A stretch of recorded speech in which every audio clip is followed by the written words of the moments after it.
脸上突然出现这3道横纹，你的心脏正在向你发出警报。大家好，我是赵宇浩教授。心脏出现问题啊，在脸上最准确的反应点就是鼻根处，叫心脏色部。如果出现颜色上的变化，或者是有相应的一些皱褶，都可能会提示有不同程度的心脏疾病。心脏色部这个地方呢，一般会出现3道皱褶，一道会在这个地方的上方，一道呢当然在中间，一道呢在它的下方，这么3道。如果3道全部都出现的话，它代表了你的心血管呢有堵塞的情况，50%以上，大多数会是这个几率。如果心脏色部这个地方出现了颜色的变化，也暗示着疾病啊正在发生。比如说出现苍白色，属于心气虚；淡白色属于心血虚。这个地方如果出现黄色，而且还有很污浊的这种光泽，是代表着有痰浊，往往肥胖的病人呢会出现。如果心脏色部这个地方出现青紫色，代表着心脏的淤血就很严重了。如果不及时的疏通，往往会堵塞动脉血管，出现心绞痛啊、心梗这些情况。血压高的人少做这3件事，避免发生心梗、脑梗。大家好，我是赵宇浩教授。血压高的人呢，有这么3件事不能做，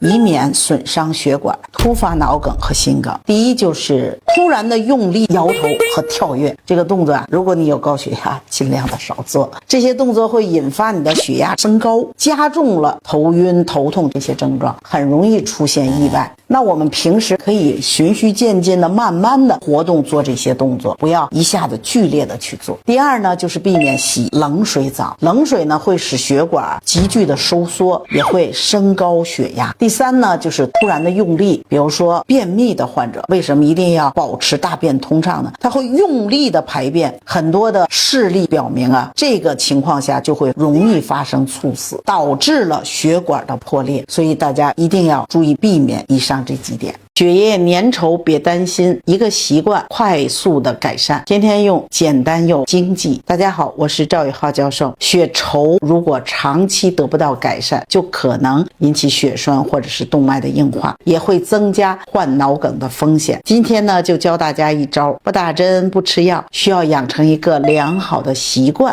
这个习惯就是喝水，而且要多喝水。血液呢，之所以能够在这个血管中去循环和流动，除了心脏的推动作用之外，还得益于我们身体血液中啊含有大量的水分。所以多喝水呢，就是最简单最实用的血液稀释剂。但是喝水呢也要有讲究，怎么样才能最有效的喝水？记着以下2点。第一，就什么时间来喝水。可能网上说呢，有3个时间点是非常关键的：早晨起床以后，3餐前半小时，还有呢就是睡觉前半小时到1个小时的时间。这3个时间段主要是从容易出现血液粘稠的角度，这3个时间段要多喝水。但是我的经验啊，这第1个时间点早晨起来要喝水，但是3餐前喝水呢，它只照顾到了能够稀释血液，如果喝得过多的话，稀释了胃液，对消化系统会有影响，不要多喝。特别是最后这个睡觉前喝水是最不好的，睡觉前喝水会加重肾的负担、膀胱的负担，会影响夜里的睡眠，你总起夜，睡眠就不好了，得不偿失。所以睡前不要喝那么多的水，一定不要等着口渴了才抢起来喝水。第二呢，就是喝什么样的水。早晨起来呢，建议大家喝阴阳水。什么是阴阳水？头天晚上晾的半杯水，再加上第2天早上刚开的水，一定是把这个冷水倒在热水里，这才是阴阳水，千万别倒反了啊！这样可以改善我们血液的粘稠，平衡身体里边的阴阳，对身体有很大的好处。血管堵塞了80%，不支架能好吗？血管堵塞从80%降到70%，这究竟是怎么做到的呢？今天就将这个患者的经验分享给大家。上个月呢，有个沈阳的患者给我发来反馈，说没想到能降得这么快，很是开心。胸痛、胸闷这些症状也大大的改善了，还省下了放支架的钱。那之所以能取得这么好的疗效，关键的原因呢，要辩证准确。其实从他的舌脉这些症状呢，能判断出他是属于气滞血瘀导致的这些淤堵。哪些原因会导致气滞血瘀呢？比如说他爱忧思、爱发脾气、久坐不爱动，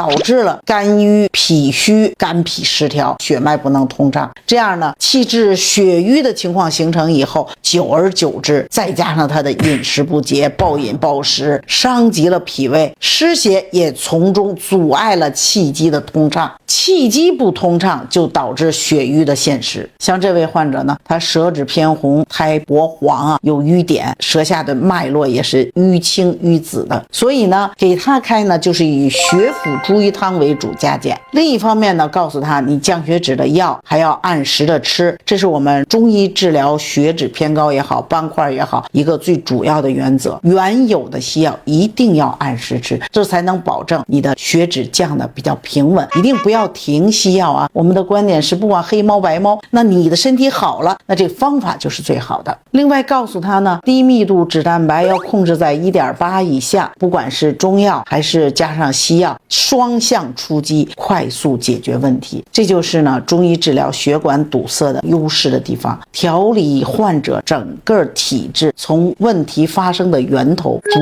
个击破，而且还没有副作用。你的血管堵塞放支架了吗？支架之后是否又出现了不适的这些症状？如果有，你也可以和我来说一说。血管堵没堵，腿脚早就告诉你了。当身体出现某些情况的时候，去医院查血管可能已经晚了。那我们平时如何判断自己的血管有没有堵塞？今天就教大家2个简单的办法。第一个办法呢，就是抬高腿，可以平躺着在床上，然后慢慢的抬腿，抬到极限的时候，双腿悬空，在没有外力的情况下坚持2分钟，然后你再慢慢的放下来，观察这2条腿的状况。如果刚开始的时候这2条腿都已经苍白了，慢慢的皮肤才变得红过来，说明你部分的血管可能就有堵塞了。第二个办法呢，就是触摸一下你自己的脚背。脚背呢是离我们心脏很远的地方，血管有没有堵会直接反馈在脚背上，特别是脚背正中间最高处凸起的这个动脉，中医又称为扶阳脉。正常情况下我们能摸到这个脉搏的搏动，这也是我们古人说号脉要3步9后其中一个部位。当血管堵的时候，这个动脉的搏动就会变弱，甚至就消失了。而且这个部位甚至是整个脚底板都是冰凉的，走路自然就不灵活，而且呢有酸胀的感觉、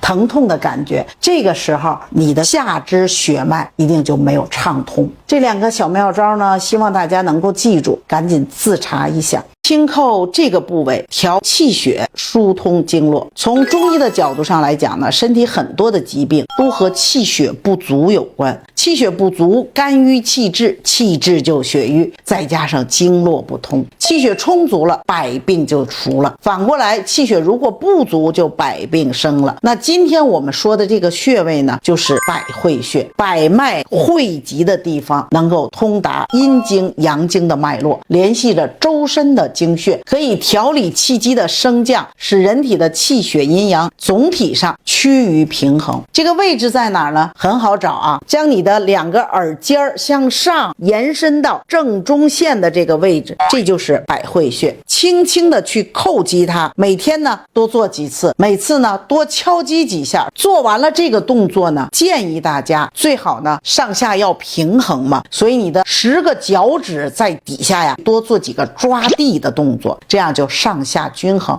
尤其适合于像血压高的人，上下平衡了，把血压还给调整了。这个穴位对身体的健康很重要，多看几遍。